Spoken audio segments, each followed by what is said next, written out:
Manifestation జర్నీలో step 5 గ్రాటిట్యూడ్ని embrace చేయడం. Gratitude అంటే మన లైఫ్లో ఆల్రెడీ ఉన్న బ్లెస్సింగ్స్ని హార్ట్తో అప్రిషియేట్ చేయడం. బుక్లో ఒక బ్యూటిఫుల్ లైన్ ఉంది, a grateful heart is a magnet of miracles. అంటే గ్రాటిట్యూడ్ ఉన్న మైండ్ లైఫ్లో ఇంకా మంచి ఎక్స్పీరియన్సెస్ ని అట్రాక్ట్ చేస్తుంది. మన ఎమోషన్స్ కి డిఫరెంట్ వైబ్రేషనల్ ఫ్రీక్వెన్సీస్ ఉంటాయి.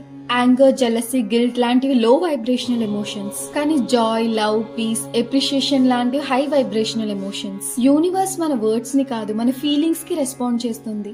అందుకే చెప్పారు, we attract what we feel అని. కాబట్టి మనం నెగిటివ్ ఎమోషన్స్ లో ఉంటే లైఫ్ కూడా హెవీగా అనిపిస్తుంది. బట్ గ్రాటిట్యూడ్ ప్రాక్టీస్ చేస్తే మన ఎనర్జీ ఇన్స్టెంట్లీ చేంజ్ అవుతుంది. గ్రాటిట్యూడ్ ప్రాక్టీస్ చేయడానికి బుక్ లో సింపుల్ ఐడియా చెప్పారు. డైలీ కొన్ని సెకండ్స్ పాజ్ చేసి మీ లైఫ్ లో ఉన్న గుడ్ థింగ్స్ గురించి థింక్ చేయండి. ఎగ్జాంపుల్, మీ హెల్త్, మీ ఫ్యామిలీ, మీ opportunities, even small peaceful moments. Another simple practice ఏంటి అంటే గ్రాటిట్యూడ్ లిస్ట్. ఎవ్రీ నైట్ మీ డేలో గ్రేట్ఫుల్ ఫీల్ అయిన 3 థింగ్స్ రాయండి. ఈవెన్ స్మాల్ థింగ్స్ కూడా రాయొచ్చు.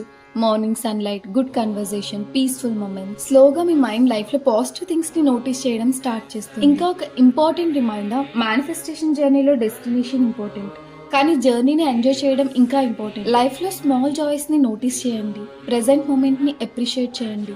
Because remember this, a grateful heart is a magnet for miracles. Thank you for watching.